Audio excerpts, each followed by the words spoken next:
All a moment to breathe, huh? Yeah. So, please share with us the inspiration for this project and where you both sourced the courage to make such a bold film. It actually came from a TV program that had a news program, and they had an episode that was called Love in Prison, and they researched this whole subject. So it's actually based on true events. Yeah. And Carice, for you to find the kind of power to play this role, where did that come from? Well, sorry, I'm a bit overwhelmed as well. I have to see it again. I think for us both is like the most important thing, that is the question that we both had, like, why would a woman who is trained to treat these kind of people, who knows exactly what the manipulations are and all the dangers are, and how can she still fall for somebody like that? And then to make it more relatable, like, we all do things in life. We all have addictions, and we all sometimes do things that are really very destructive to us. To make it very small, we could eat like 10 bars of chocolate and know that that's bad for you. And of course, this is a huge story compared to that. But these kind of mechanisms, I think we are both very much interested in, and then to search for the gray areas and not look for like the good and the evil, but to search for the nuance and the danger and everything that we're ashamed of and that we don't want to talk about and that's hidden and that's underneath a stone, and to sort of try to bring that to the light or to provoke some sort of debate about it. Yes. With such an emotionally charged film... I gotta take my shoes off, sorry. It's okay. Oh, it's been Yes, please make yourself comfortable. With such an emotionally charged film, I'm particularly interested in whether you shot it in sequence, because each one of those scenes, each one of the moments in the film is so very particular. And so I wonder, how did you shoot it in sequence? We tried to as much as we could, but we didn't have had a limited budget, so we had to shoot it in 23 days, and we shot it in a real prison that was empty, of course, but and so we couldn't shoot everything, and I was in like that, and unfortunately, and I'm so amazed by the actors that could deal with these kind of things above everything else that they had to deal with. Carice, can you talk about your experience shooting this? Well, funny enough, even though the subject is quite profound, and it was not an easy part, and it was not a per se very sympathetic character immediately. That's also what drew me in, and because we're best friends, and I've known her for ages, and she knows me so well, and knows what it is to be an actress, and how embarrassing this job can be, and how far you have to go, and how deep you have to look into yourself, and how I needed to find the junkie in me, which is not a comfortable thing to do. But because I felt so safe around her, I just felt like I was completely free. And I can only compare it to painting, I guess, that I felt like I could just paint, and I could just use all the colors that I felt like were needed, and I was just in a very safe environment to express myself, and we were sort of almost channeling each other. It was almost like it was a fluid. We were both sort of directing, both acting. Sometimes I felt like I was her and she was. It was a really magical experience, in fact. And I enjoyed every day going to my work, and I can have a bit of a love-hate relationship with this job. But in this case, I was happy going to work every day because I felt that freedom to paint. Yeah, beautiful.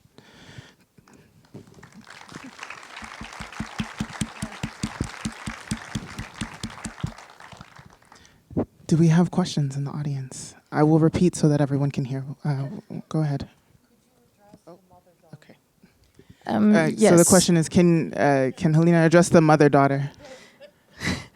Yeah, we try to not make it into an excuse for her, because my aim is, although it's very hard subject to be able to, for everyone to relate to it. So if you would be like, oh, that's her trauma, so that's not about me. But of course, obviously, there's a boundary crossing problem there as well. For me, and it's a very personal movie for me. It doesn't mean it's autobiographical, but otherwise I might not be here right now. But it is very personal to me, and I do think that it's a big struggle for this character with intimacy. And and you can always wonder who is really to blame. Is it her or him? Who's more dangerous? Is it maybe her or him? And although she thinks, she's trained and she's so good at her job and she's so strong, she herself has no idea what a healthy boundary is. And to elaborate a little bit, for me, it's also a comment in a very far background way of hippies and the sexual revolution. And I'm like a product of that kind of upbringing, where I had no idea what a real boundary is. So I was brought up with so much love that there was not a very healthy, clear way of like, this is what life is about. There's, like my parents would say, there's no good, there's no evil. And so I created this character that then really is searching for a really tough boundary and can almost only love in pain. And the blue shirt, go ahead. Carice, in preparing for this role, did you interview or observe therapists that work with violent criminals, or does this come from your research or imagination? Was there research involved in preparing for your role, Carice? Well, yes, of course. We went to an institution like this, and we spoke to a couple of therapists, and because I really felt like, that's a proper job, and I need to do this correctly, and I need to do this in honor of people who work in this field. And but I also found that the more I spoke to people, the more I found that their methods are so completely different. So that also gave me the freedom to make my own interpretation. And if that's a question to your answer. I think to your question. The writer also, me and the writer, we did a lot of research going into it, but we also thought it was very important to us, especially I come from the theater, and I really wanted to make it not so much a social drama about a prison or a comment on this kind of prisons that we have in Holland, but more almost like an abstract, almost theatrical story about sexuality and violence, almost like a bad fairy tale gone totally wrong, more than a realistic documentary style comment on prisons or how they treat people in there. White shirt, go ahead.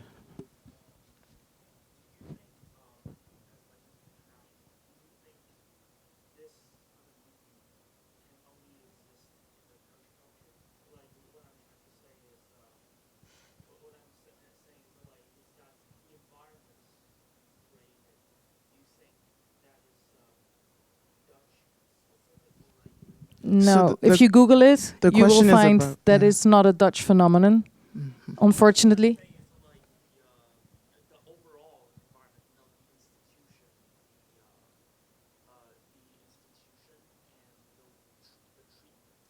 It is a specifically Dutch phenomenon, but in Canada, for instance, they also have institutions that believe in rehabilitation of criminals.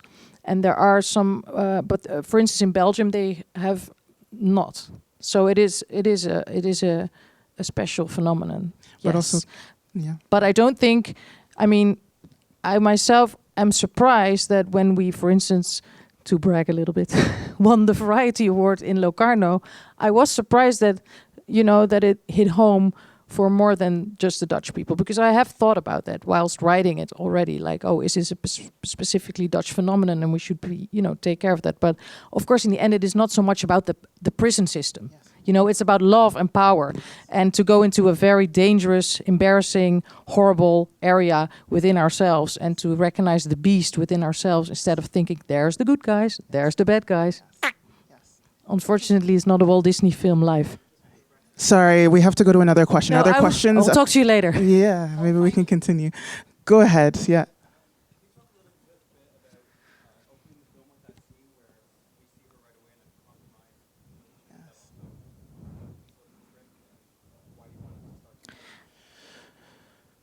Again, The question, sorry, very good so question. everyone can hear, is Yeah. why Halina chose to start with that scene in the prison. Yes. With all the policemen attacking her. For me, that's like the whole movie in a little bit in one scene, because already there you have like power and sexuality right there, like in the little scene. And I just wanted to show her at first almost as if it's a flash forward. Like, is she locked up? Is this, are we going to see the what led up to this situation? But no, then it turns out she's, in control of all these men, and she coaches them. So because for me, it's such an abstract film about a very specific theme. I just wanted to show all these things in the first scene, like almost as like a child's drawing, like this is what we're going to talk about: sex and power. Okay, let's go.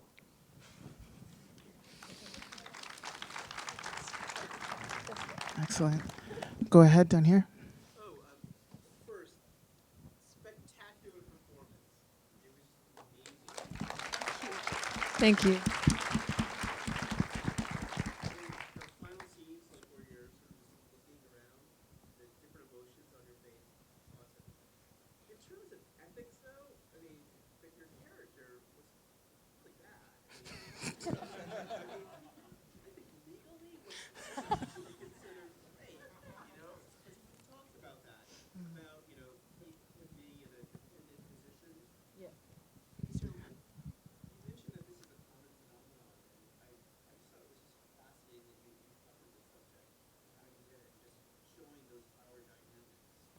Yeah, maybe you can talk a bit more about the complications in the film and the complications around power.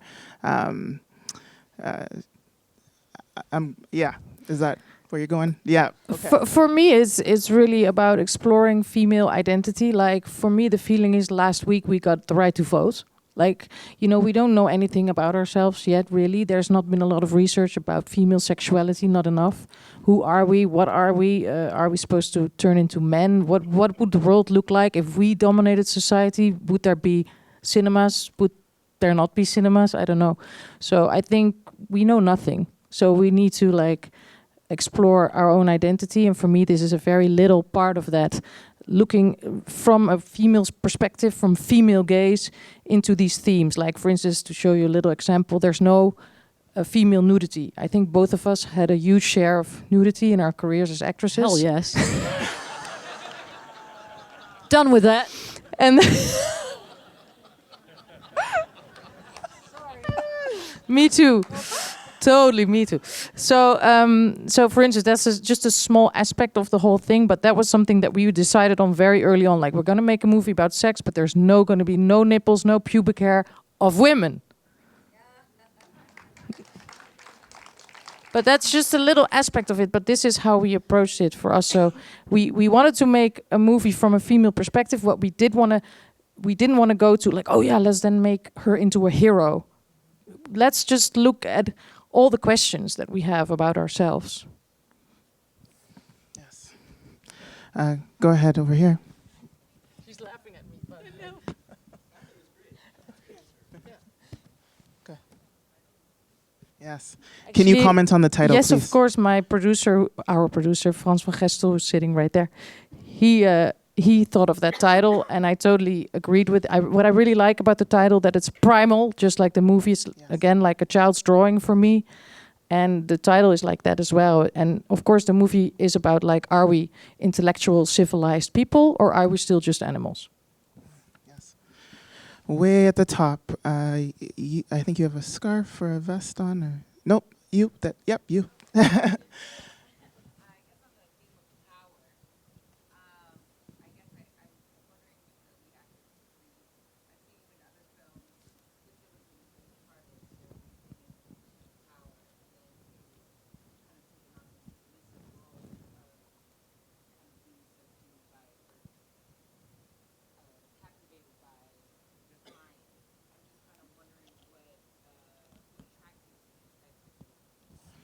The question for Carice is, what attracts you to these roles that play with power in this way?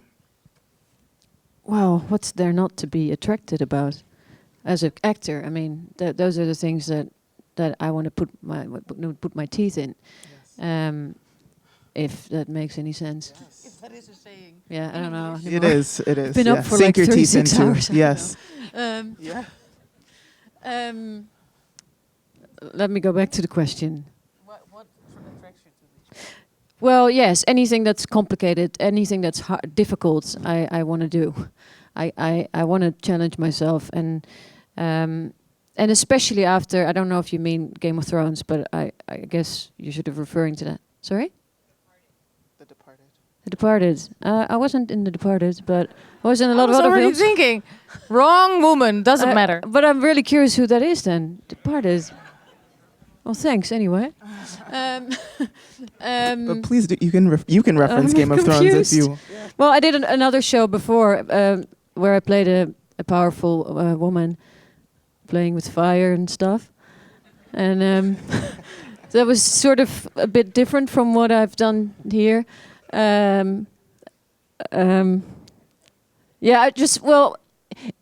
for me personally, I just did 7 years of Game of Thrones, and then it was such a relief to, even though that was a great role, and I'm very grateful to have been part of that. But I sort of missed. I just love drama. I love human flaws. I like playing all the shit, and I was a bit, so 7 years of confidence was, yeah. It gets a bit boring. You know what I mean? Of course, she had her human sides, but yeah, this is just really raw, and I just had to dive into this, and there was no extras and no magic. It had to really come from a very deep, dark place. Yes. Red shirt. Go ahead. I wondered if you could talk about the decision to develop a character or cast an actor to play the male role who's not ethnically Dutch.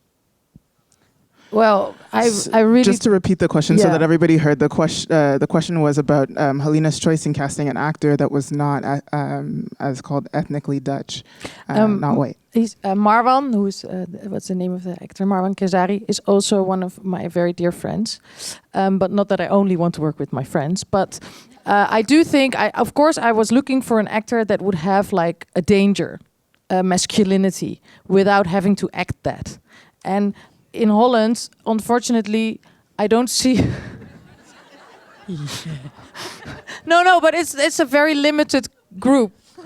And you have Matthias Schoenaerts, for instance. Maybe you guys know him, and Marwan Kenzari, that have like the quality of Marlon Brando in Streetcar Named Desire, where you're like, okay, they don't have to do so much. They are that. They have that masculinity. They walk into a room and everybody goes like, what's going on there?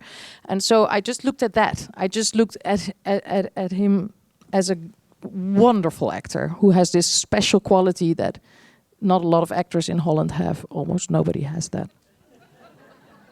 Not to offend anyone, but there's no Dutch actors here, right?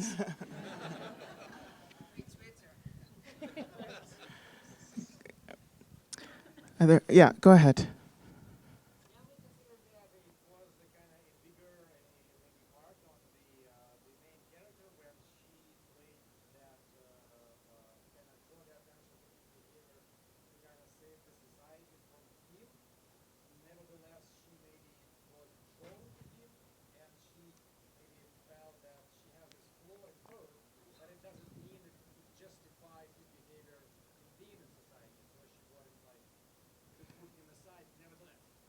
Perfect analysis. I'm Nothing not to add to that. yeah. I mean, really not great sure. that you got all of that. Thank you. Especially for a guy. No, that's a joke. No, really. I'm joking. No, but really great. Thank you. It was a bit of a synopsis of like the kind of back and forth power play between. Yeah, but really good Yes, analysis. but exactly, and I Like, think did it she speaks- sacrifice herself, Yeah. you know, in the end to sort of lock him up for life? Or is she the bad guy, so to say, you know, all along? Or, you know, who's right, what's wrong? It's not clear. Yeah. Not to me either. A question, person with the hat on. This is a very delicate subject because the question was to explain the dog my scene. producer and I had a lot of discussions about the dog. Okay, the dog. The dog to me, and I've been very stubborn about the dog, is the point. Of course, he says he has a dog, right? Like he says he has a son, so he's just like fantasizing away. And I think for me, the dog is him, of course. And for me, she's already in the beginning of the movie not doing very well mentally. Like it's clear that she doesn't really want to go back to this kind of work, but she's taking this last job like a criminal who's doing this last break-in, you know? And so for me, when she starts to lose control, that also becomes a mental problem where she starts to hear things and see things that aren't there. And he's just everywhere, you know? So it's like a dream. But then is the beach real? Are they in the desert? Is that really happening? Is that just her fantasy? You know, does he even exist? Or is he a complete sexual fantasy gone wrong? One more question in the gray hoodie.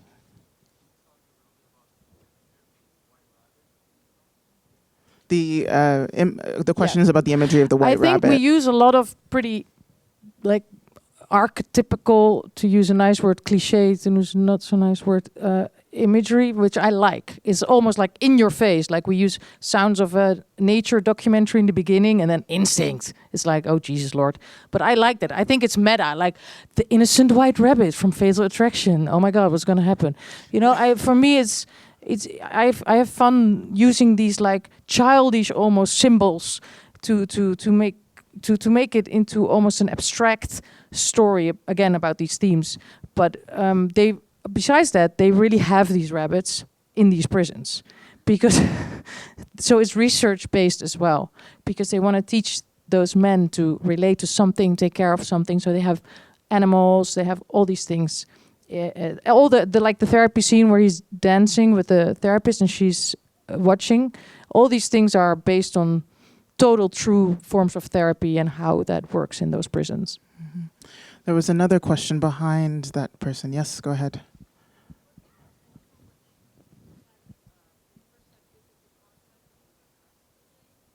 Was it intentional that they were dressed the same when they first have physical contact? Yes.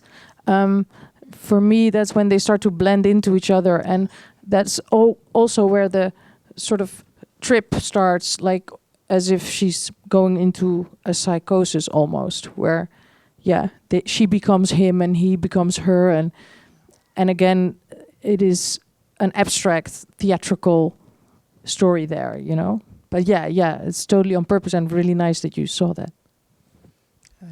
Go ahead. I was just going to comment about the dog, too. It was very intense because, like him, I didn't know if the dog was going to bite her, if he was going to lick her, if she was Me neither. Yeah. It's fucking terrifying. It was so much like him, you know, you didn't know what was going to... So that was well done. The comment was about the dog scene and not knowing only what to expect. after we recorded that scene, someone told me that is one of the most dangerous dogs. That you cannot ever look them in the eye. Yeah, I was such a wreck while you were with the dog. I was like, oh my God. They forgot to tell me. No, she didn't know. No. Sorry about that.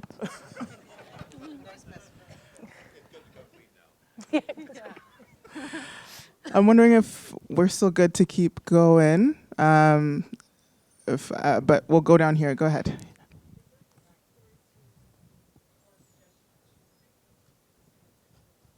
Yeah. To me, she totally is. The question was about if there's a suggestion of that she is a victim of sexual violence herself. I think they are very much alike, those two. They both have a history of sexual abuse. I think for me, but this is all, everybody can make this up themselves, but for me, the mother has crossed her boundaries, and so in his family something like that happens as well. So they are almost alike. They are the same, and they find each other in their wound, and those are the most dangerous relationships. Always get out of them while you can.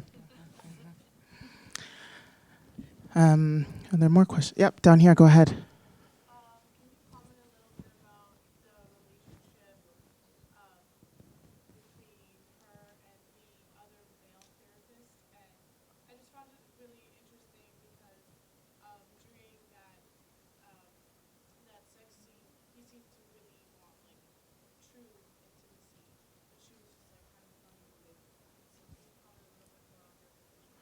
So the question was about if you can comment more about the relationship between your character and the male therapist, the other male therapist at the prison. Well, it's also used as a, as a potential. Like this could happen. Look, there's this perfect person, and she's just not ready. She's just too damaged to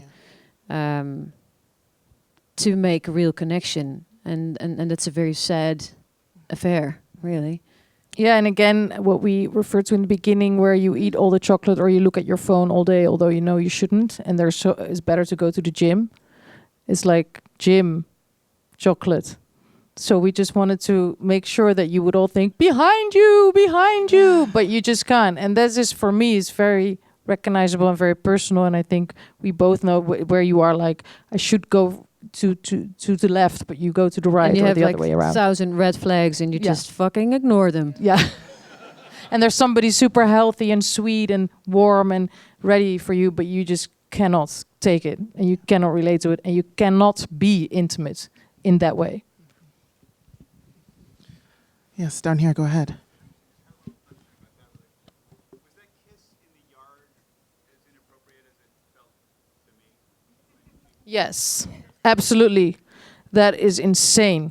Like, for me, at that point, she's already hallucinating, sort of. She comes there in this dress, which, of course, you shouldn't, first of all. And she's totally like, now I'm going to pick the right guy. I'm going to go for the healthy guy. I'm going to make the right decision. I'm going to make the right decision. But then, of course, it's already totally fucked when she walks onto that thing, and then she kisses him in front of the patients who are like, so it's, yeah, that's super. She's the one who crosses the boundaries completely there. We have to wrap it up there. Unfortunately, thank you for these really nice questions. Yeah, it was very, very cool. Please remember to vote. You can do so at tiff.net/vote. Thank you so much for bringing this film to us. Thank you. Thank you so much. Black Book was amazing. Thanks.